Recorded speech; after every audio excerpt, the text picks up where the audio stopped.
friends, welcome to my YouTube channel, and today we are going to discuss calculus as a solution for three important problems. तो तीन ऐसी problem जो real life में हमको मिलती है और उनका सोल्यूशन हमें देता है कैलकुलस। तो आज वो हम तीन प्रॉब्लम डिस्कस करने जा रहे हैं जिनका सोल्यूशन कैलकुलस देता है। तो यहाँ पर हम पहली प्रॉब्लम फर्स्ट प्रॉब्लम यहाँ हम डिस्कस करेंगे जिसका हम सोल्यूशन कैलकुलस से मिलता है।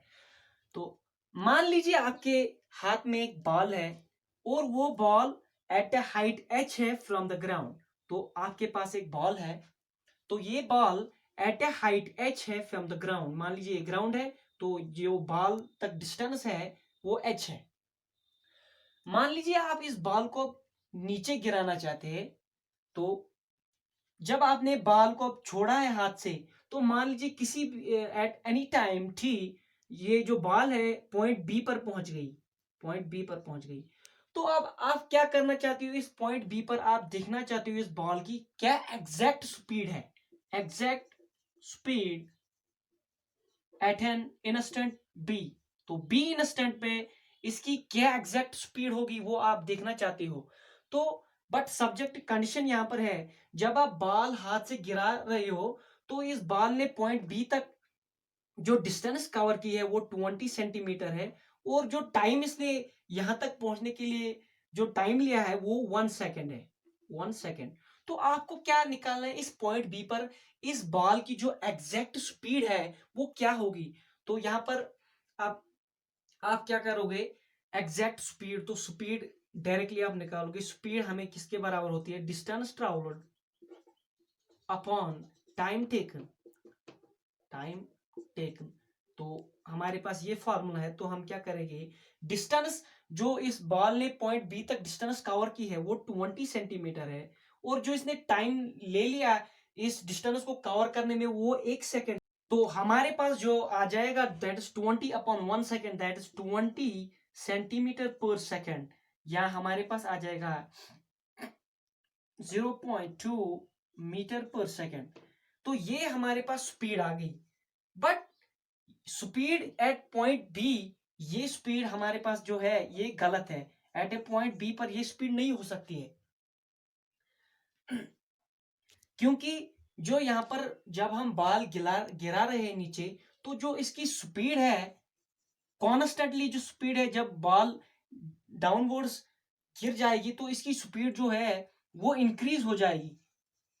तो ये कंडीशन जो हमने यहां पर निकाली ये तब सही होती जब speed through out the motion constant रहती, तब ये ठीक, यहां पर जो हमने स्पीड निकाली ये ठीक था।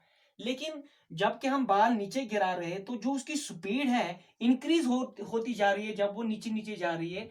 तो इसलिए जो ये हमने यहाँ पर स्पीड निकाली है एट अ पॉइंट बी, तो ये स्पीड ये रॉन्ग है जो हमने निकाली। तो हाँ, ये स्पीड जो हमने निकाली है that is average speed, average speed. तो एवरेज स्पीड हमने निकाली लेकिन हमें क्या चाहिए, exact speed at a point B at an instant.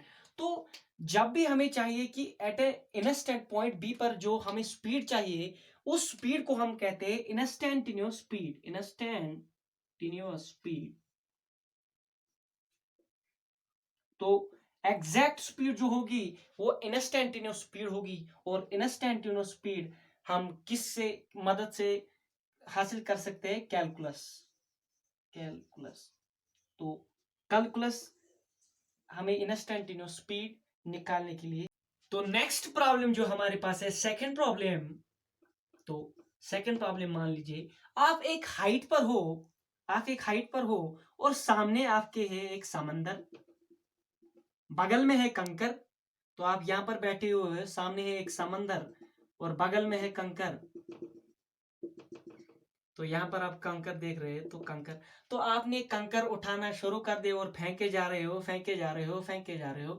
तो किसी टाइम के बाद आपके दिमाग में ये आया कि कोई ऐसा तरीका है जब हम पत्थर फेंक रहे हैं ताकि वो पत्थर ज्यादा से ज्यादा डिस्टेंस ट्रैवल करे, या कोई ऐसा तरीका है ताकि हम पत्थर को फेंके और वो ज्यादा डिस्टेंस ट्रैवल करे। तो आपने क्या किया, आपने दिमाग लड़ाना शुरू कर दिया, तो आपने पहले कंकर को ऊपर फेंका, ज्यादा थोड़ी हाइट दी कंकर को।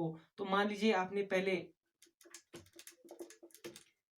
यहाँ से कंकर उठाया, तो आपने ऐसे कंकर फेंका थे, हाइट, थोड़ी हाइट कंकर को दी। तो हमने क्या देखा कि जब हमने थोड़ी हाइट कंकर को दी तो ज्यादा डिस्टेंस ट्रैवल नहीं की कंकर ने। तो अब आपने और दिमाग लड़ाना शुरू कर दिया, तो आपने कंकर को उठाया और हॉरिजॉन्टल इसको थ्रो किया। तो हॉरिजॉन्टली थ्रो किया, तो आपने फिर से देखा कि काम उतना नहीं बना।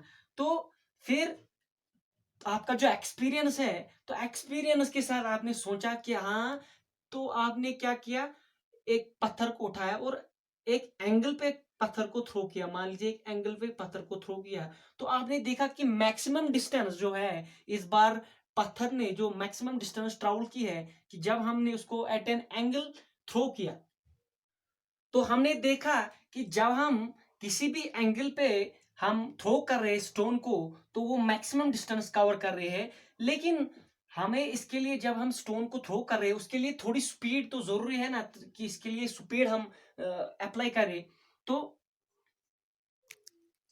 कौन सा एंगल है जब हम एक स्टोन को थ्रो कर रहे हैं विद स्पीड v, तो ऐसा कौन सा एंगल है ताकि ये जो स्टोन हमने थ्रो की है विद स्पीड v, ये मैक्सिमम डिस्टेंस ट्रेवल कर रहे हैं। तो इस चीज का जवाब भी हमें मिलता है कैलकुलस से। तो कैसे, हमें पता है कि change in angle eight which the stone is throne. तो जितना हम चेंज एंगल कर रहे हैं, जिस हिसाब से हम एंगल चेंज कर रहे हैं ताकि हम तो स्टोन को थ्रो कर रहे हैं, उसी हिसाब से डिस्टेंस ट्रैवल भी जो चेंज होती है वो भी चेंज होती है। डिस्टेंस ट्रैवल चेंज होती है, change in angle equals to change in the distance. तो किस एंगल पे हम थ्रो करेंगे एक स्टोन को ताकि मैक्सिमम डिस्टेंस वो ट्रैवल करे, इस चीज का जवाब भी हमें मिलता है कैलकुलस से। So next problem here is, next problem, that's problem third problem.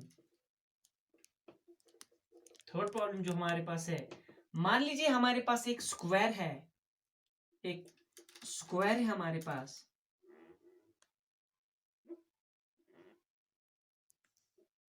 Square, तो इसका जो साइड है वो 5 सेंटीमीटर। तो ईच हमें पता है जो स्क्वायर होता है उसके हर सारे साइड जो होते हैं इक्वल होते हैं। तो इसका एरिया जो होगा वो किसके बराबर होगा, side square, that is 5 × 5, that is 25 centimetre square. तो ये जो हमारे पास जो ये फॉर्मूला होती है साइड स्क्वायर, ये कहाँ से हम लाते हैं। एक्चुअली मान लीजिए हमारे पास एक टाइल है, यहाँ पर एक टाइल है, ये टाइल भी रेक्टेंगल रेक्टेंगल टाइप की है, या स्क्वायर टाइप की ये भी है। तो इसका जो जो इसके जो साइड है वो 1 सेंटीमीटर है। तो इसका जो एरिया होगा दैट इज 1 सेंटीमीटर स्क्वायर। तो इसका एरिया जो होगा 1 सेंटीमीटर स्क्वायर। तो मान लीजिए अब हमने यही मार्बल उठाई, तो ये हमने यहाँ फिट कर दी, तो इसका जो एरिया है 1 सेंटीमीटर स्क्वायर है। लेकिन जो इस स्क्वायर का एरिया है वो 25 सेंटीमीटर स्क्वायर है। तो ऐसी कितनी मार्बल्स हम यहाँ फिट कर सकते हैं, 25। तो 25 मार्बल्स हम फिट कर सकते हैं इसमें, 25 मार्बल्स। तो ऐसे ही that's actually that is area inscribed in this square, that is 25 marbles. तो 25 मार्बल्स हम इसमें फिट कर सकते हैं। तो अब मान लीजिए आपके पास, जैसे हमारी पिछली वाली प्रॉब्लम थी, आप यहाँ पर बैठे हुए थे टॉप पे, तो यहाँ पर एक समंदर था, तो आप पत्थर फेंक रहे थे इसमें। तो मान लीजिए आपने अब स्टोन थ्रो की एट एन किसी भी एंगल से, तो आपने ऐसे मान लीजिए ये हमारे पास स्टोन की जो प्रोजेक्टाइल मोशन है वो इस तरह है। तो मान लीजिए आप फिर से यही मार्बल्स आप उठा रहे हो और यहाँ फिट कर रहे हो, यही मार्बल्स अब हम यहाँ फिट कर रहे हैं। तो यहाँ पर देख लीजिए ये पूरी फिट नहीं हो जाएगी यहाँ पर, क्योंकि कर्व्ड है। तो यहाँ पर पूरा स्क्वायर नहीं आ जाएगा, स्क्वायर टाइल नहीं, पूरा एरिया नहीं है पूरी स्क्वायर टाइल के लिए। तो इसलिए यहाँ जो ये जो हम मैनर यहाँ फिट नहीं होगा। तो इन चीजों, जब जब हमारे पास कर्व्ड सरफेस आते हैं, तो हम क्या करते हैं, एरिया अंडर द ग्राफ, तो मतलब ये ऐसे है तो एरिया अंडर द ग्राफ। तो हम ये चीजें, जब कर्व्ड सरफेस का जो एरिया हमें निकालना होता, तो वो भी हम किसके जरिए हम निकाल सकते हैं, calculus, again the calculus, calculus. तो आज हमने देखा कि प्रॉब्लम्स जिनको हम सॉल्व कर सकते हैं कैलकुलस से, but actually we don't have solve them. We have just seen what are the problems that can be solved by the calculus, but in the next video, in the next lecture, we will solve them. And stay tuned with Pro Learners.